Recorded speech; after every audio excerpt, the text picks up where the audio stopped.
اعوذ باللہ من الشیطان الرجیم بسم اللہ الرحمن الرحیم انما یرید اللہ لیذھب عنکم الرجس اہل البیت ویطہرکم تطہیرا اللہم صلی علی محمد وآل محمد وعجل فرجہم۔ السلام علیکم، یا علی علیہ السلام مدد۔ جیسا کہ ہمارا نماز کا ٹاپک چل رہا ہے، نماز کے ٹاپک پہ میری 2 ویڈیوز آلریڈی اپلوڈ ہو چکی ہیں، اور آج کا جو ٹاپک ہے لاسٹ ویڈیو میں ڈسکس کر دیا گیا تھا کہ وہ ہے نماز کے اوقات کار۔ جیسے کہ آپ تھمبنیل بھی دیکھیں گے، اس میں بھی لکھا ہوا ہے کہ کیا شیعہ حضرات 3 نمازیں پڑھتے ہیں، قرآن میں نماز کے اوقات کار کیا ہیں، اور اس کے علاوہ جو ہے کہ جو نمازیں ہم اکٹھی کر کے پڑھتے ہیں، کیا رسول خدا صلی اللہ علیہ وسلم نے بھی نمازیں اکٹھی کر کے پڑھی یا نہیں پڑھی۔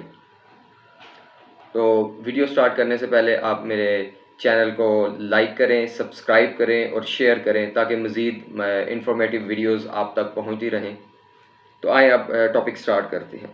اور سب سے اہم چیز، بیسیکلی میرا یہ ویڈیو بنانے کا مقصد یہ ہے کہ جن لوگوں کے ذہنوں میں یہ ابہام ہے، یہ ایک غلط فہمی ہے کہ یہ اہل تشیع حضرات یہ جو ایک نمازیں اکٹھی پڑھتے ہیں یہ غلط پڑھتے ہیں، بیسیکلی ان کا یہ ابہام دور کرنا ہے۔ اور وہ دور کس طرح کرنا ہے؟ میں نے وہ قرآن اور احادیث سے میں نے مستند ترین دلائل دینے ہیں، ٹھیک ہے جی، دلائل دے کے میں نے یہ بیان کرنا ہے کہ بھائی جو ہم کام کرتے ہیں یہی محمد وآل محمد کا منہج ہے، یہی انہی کی روش ہے جو ہم نے اپنائی ہوئی ہے۔ تو سب سے پہلی جو چیز ہے اور جو پہلا حوالہ ہے وہ میں آپ کو دوں گا قرآن سے، اور قرآن کا دعویٰ ایسا ہے جسے کوئی بھی رد نہیں کر سکتا۔ قرآن کا دعویٰ ہے، اور یہ ہے 11واں سورہ ہے قرآن کا، سورہ ہود، اور آیت نمبر ہے 114، اور ترجمہ اس کا کیا ہوا ہے ڈاکٹر طاہر القادری صاحب کا، میں ترجمہ پڑھ رہا ہوں آپ کو۔ اور آپ دن کے دونوں کناروں میں اور رات کے کچھ حصوں میں نماز قائم کیجیے، بے شک نیکیاں برائیوں کو مٹا دیتی ہیں، یہ نصیحت قبول کرنے والوں کے لیے نصیحت ہے۔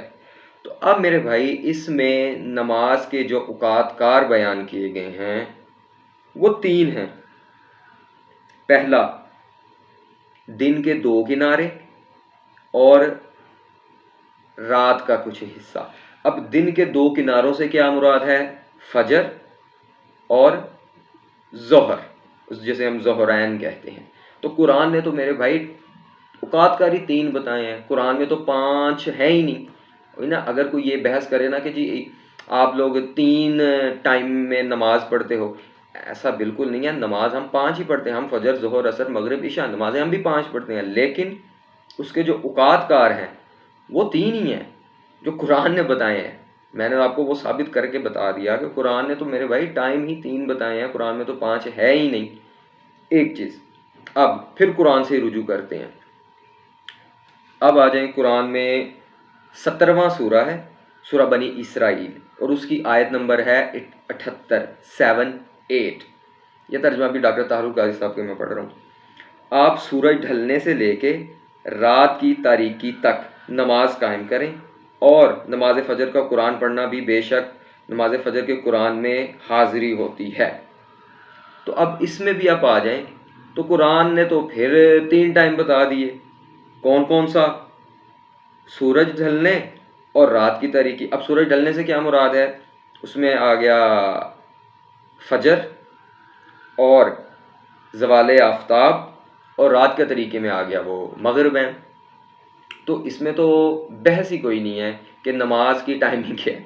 قرآن نے تو ٹائمنگ 3 بتائی ہیں۔ آپ کسی اپنے من پسند مولوی سے، مفتی سے، جس سے مرضی پوچھ لیں جا کے، اسے کہیے ہمیں نماز کی ٹائمنگ بتاؤ قرآن کی روح سے، وہ کہے گا جی قرآن نے نماز کے اوقات کار 3 بتائے ہیں۔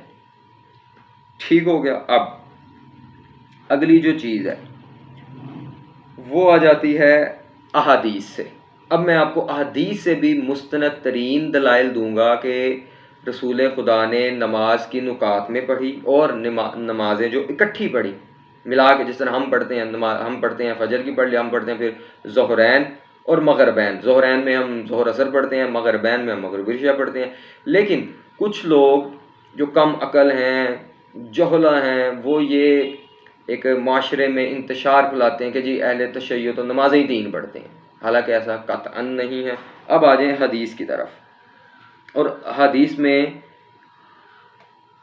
مسلم شریف میں 1 نہیں 2 نہیں 4 نہیں 6 نہیں، پوری 10 احادیث متواتر آئی ہیں، پوری 10 احادیث متواتر آئی ہیں۔ کس کے بارے میں؟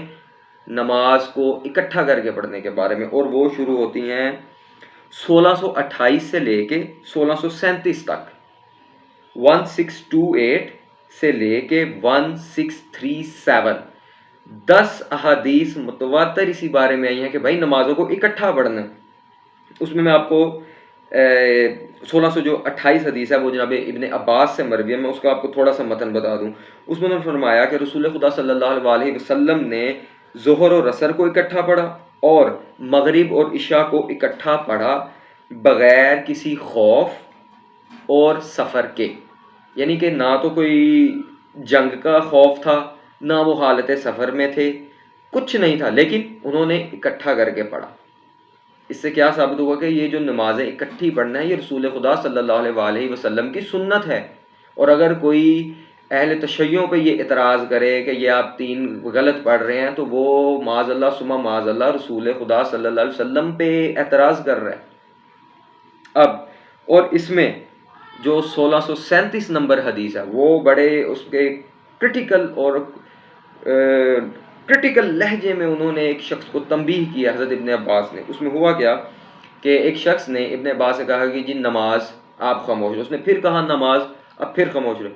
اس نے پھر کہا نماز، تو آپ نے جو الفاظ استعمال کیے حدیث کے ہیں وہ کیا ہیں؟ آپ نے کہا کہ تیری ماں مر جائے، ہم رسول کے دور میں نمازوں کو اکٹھا پڑھا کرتے تھے۔ یعنی کہ اتنے سخت الفاظ انہوں نے بیان کی ہیں کہ جو شخص انہیں کہہ رہا تھا کہ جی نماز نماز نماز، اور آپ نے کیا ورڈنگ یوز کی، اور یہ ورڈنگ میں اپنی طرف سے نہیں کر رہا، آپ ابھی یہ احادیث کے جو میں نے آپ کو نمبر بتائیں یہ اسکرین شاٹ پہ بھی آ جائیں گے، اسکرین شاٹ پہ آئے گا، آپ وہاں سے اسلام 1 پہ چلے جائیں، اسلام 360 پہ چلے جائیں، آپ یہ احادیث کا ریفرنس نمبر دیں گے تو آپ کے سامنے یہ ساری احادیث آ جائیں گی، تو آپ خود تسلی سے مطالعہ کر لیجئے گا۔